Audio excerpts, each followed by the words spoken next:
We're going to discuss different terms you need to know when dealing with probability. The first one is called a factorial, which is a multiplication of consecutive natural numbers. So this symbol right here, the exclamation point, is actually the symbol for factorial. So this is asking you to find 3 factorial. So you start with the number it gives, and you go down and you multiply consecutive natural numbers, which are whole numbers, not including 0. So 3 times 2 times 1, so you'd stop there, and then you multiply them together. So 3 times 2 is 6, times 1 is 6. So 3 factorial would equal 6.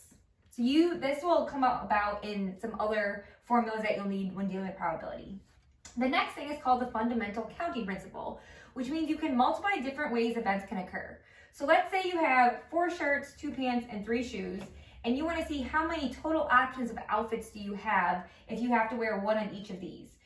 The counting principle says that you can multiply all these together to find that answer.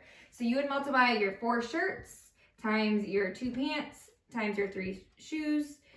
So 4 times 2 is 8. 8 times 3 is 24. So you actually have 24 possible outfits that you can wear if that's what you have.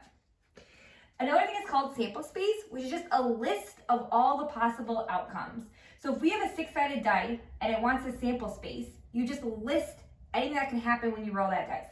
So the sample space would be the list 1, 2, 3, 4, 5, and 6, because that's all the possible outcomes. Now you're going to use this when you deal with finding probability of things. So the probability is the number of outcomes in an event divided by the total number of outcomes in a sample space. So we're again going to use this sample space from above. Now I want to find the probability of getting an odd number. So an odd number would be on the dice 1, 3, and 5. So that means there's 3 numbers in that event, so 3, and there's 6 total things in the sample space. So that would be 1/2 or 50% chance of getting an odd when you roll. Now this, and also this symbol, when it says P of something, that means find the probability. That's the notation for it, just so you know. So this is the probability of getting an odd number. This means the probability of getting a number greater than 4. So again, if we roll, the chance of getting a number greater than 4 would just be 5 and 6. So that's 2 numbers in the event out of 6 in the sample space. So 2 out of 6, the same as 1/3, which is about 33.3% chance of that happening.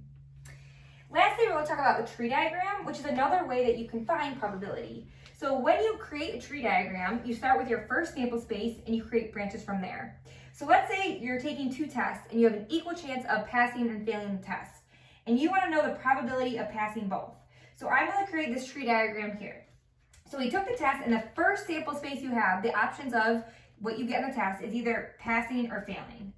Then from there, the second test, you still have the option of passing or failing from each. So this would create my tree diagram, which gives you all the possible outcomes. So the first branch shows that you passed twice. The second branch is that you passed the first test, failed the second.